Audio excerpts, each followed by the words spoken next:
Alright, so Jordan, what we're going to do is we're going to take this is a transducer for a different, we're kind of using both of these. The situation is that the boat drafts 3 foot 10 inches. And in this bayou, there are spots that are 4 feet deep, roughly. And our tides are maybe 6 inches, plus or minus. So on a low tide, we're screwed. But even on a high tide, it's going to be tight to get it out. So this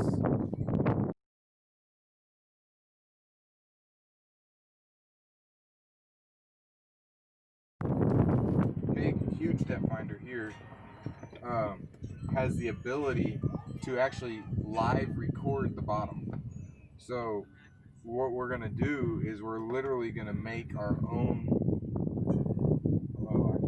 sonar chart, essentially, of the bottom all the way out to the bay.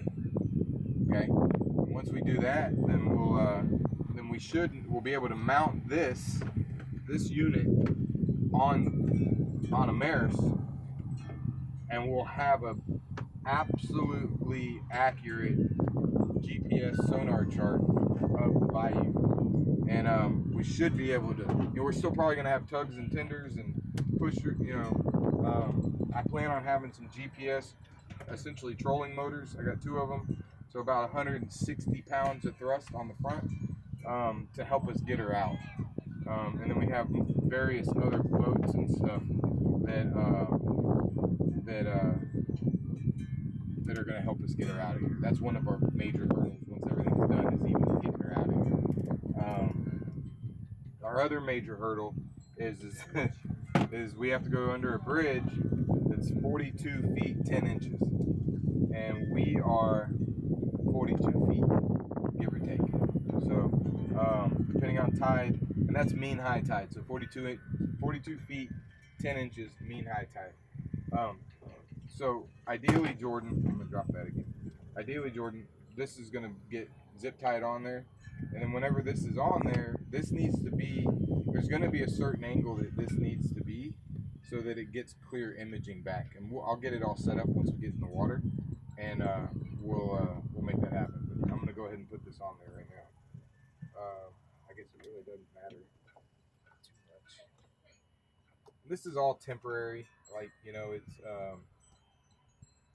this is actually one of my GPS depth finders from my guided fishing stuff. I probably didn't need to. Actually, maybe I did.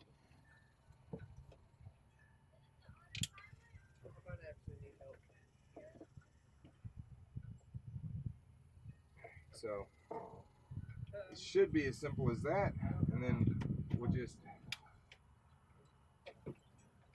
get this sucker put back in, maybe. Oh, it might not put back in because of the. Okay, so I need to. So the part that I went through, that's what I always tell you about the engineering, understand the engineering. The part that I actually went through is the part for these clips. So, but I don't, oh, no, I got another spot. I might have to go get another, okay, let's see. I know this already, but maybe there's that one person. I'm not putting any pressure like towards my body here. I'm actually kind of prying up. So there's not a whole lot of risk of getting poked.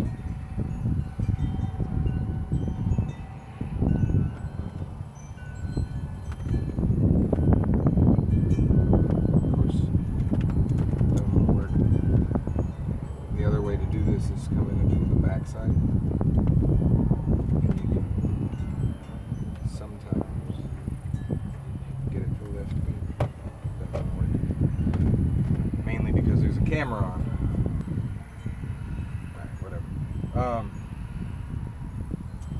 The problem is it won't fit through there. So I'll just do it this way. Have one more. So we'll cut this sucker right there. Pull that out. Okay, Okay, so what I did, Jay, is I went through these here because I thought, oh, that'll be nice and easy.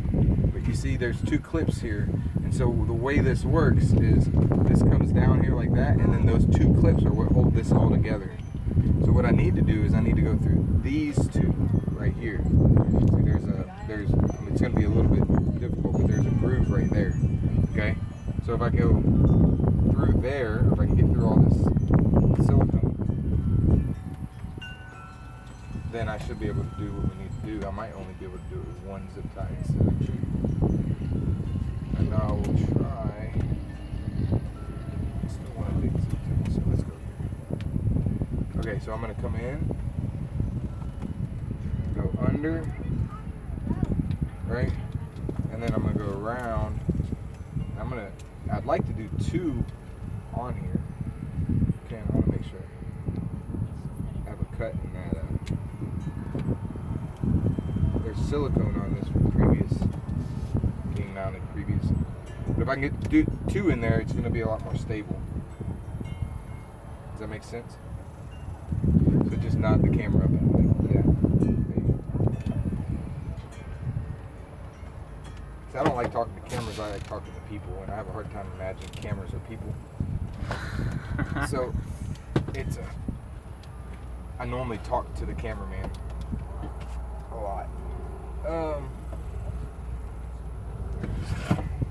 Okay, now we're going to be on to the second one.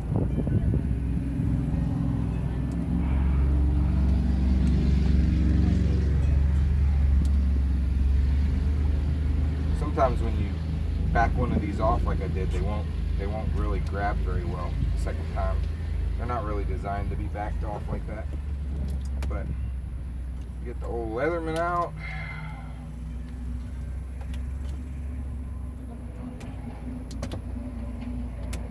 I will say props to Leatherman. This is a Leatherman Wave. It's about 18 years old probably, give or take. The jaw broke off of it about 5 years ago, and I sent it back to them, and they sent me a new one. And then 5 years later, I broke this pin and one of these knife blades.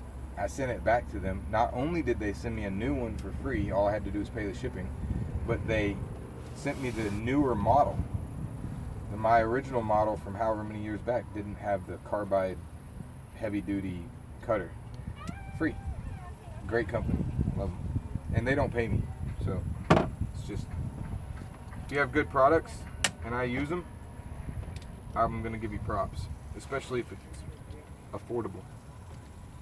I think those are like $80, give or take. Okay, so there you have it. There's our temporary system, and we're going to put a zip tie up here somewhere. Probably, I guess I'll just go around. Hopefully it stays up. Just to keep that wire out of the motor. Okay, and then grab this guy right here, and we're gonna put this back on. It's probably gonna be hard for you to see that. I would say get over there, but that's not very stable. So just kind of, I'll try not to show my butt.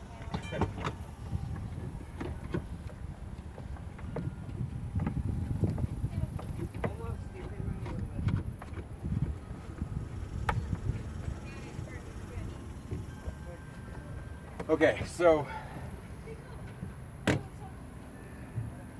that's that.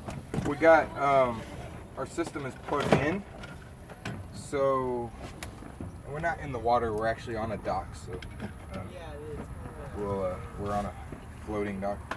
Plug in my power cord here. Now Jay, since you're going to be the one doing this a lot, right, we don't want to leave this out in the sun. It'll burn the screen, which makes it unusable. This right here is $1,150. Well, probably $1,100. With it comes with all the other stuff, but it's $1,100 if we want to replace this. Okay, so so what we'll do is we'll move this bimini back. and it'll probably just sit like this. Okay, I'm just gonna show them what we got going on here. So,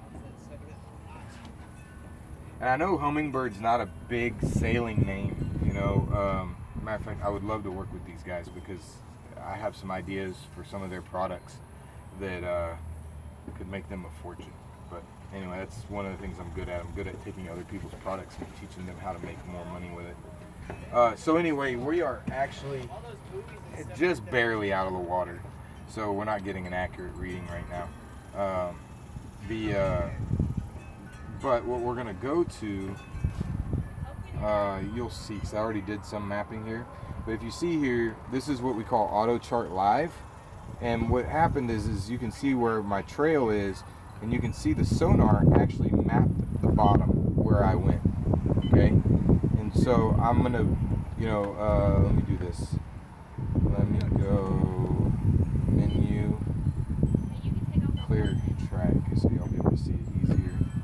And then maybe that is this, and then yes. Okay, there we go. Okay, and so here's the bayou. My maps don't even think it's even here, but obviously it's here. You can zoom in, right? And it tells you where the deep spots are and where the low spots are, and you can travel. Okay, and it'll go everywhere you go. Now, I have to buy a new card so that I can do this like indefinitely. It costs about $100. I can't remember what it's called. The actual product is called Sonar Chart Live, I think.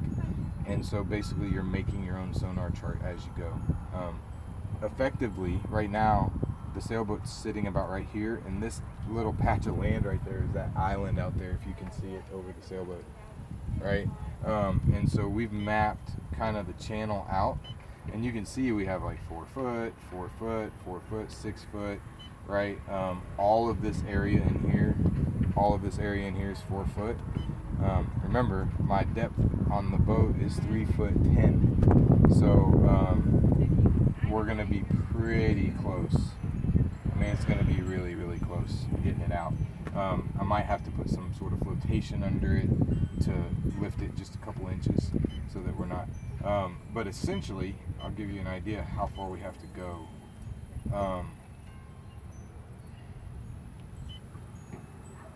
Okay, so see, I've gone this far. We're going to end up having to do all of this. I think there's at least 2 more switchbacks, and then we get back over into here. And really and truly, I'm sorry, it's kind of crooked, but really and truly, once we get into this area, we should be okay. We're still going to map it so we know where the channel's at, but this is the bridge. This bridge we get under no problem. It's almost a foot taller than the other bridge, but this bridge right here is we're only going to have about 10 inches of clearance, give or take. Maybe as much as 16, but it's kind of a catch-22. We leave here, we might have to just motor down or whatever, get down to here and then anchor out until the next high tide, or the low tide, because we're going to need high tide to get out. So it's going to be an interesting thing, but it's just something that right now Amber and Olivia are cleaning the sailboat. We just bombed it last week to get the critters and bugs out of it. We're trying to demold and all that other fun stuff that happens whenever you have a sailboat. And so I was going to get Jordan running around out here while I'm working on some rudder stuff and taking you guys around to see all the rot and everything else like that. So, sound good? All right, we're gone.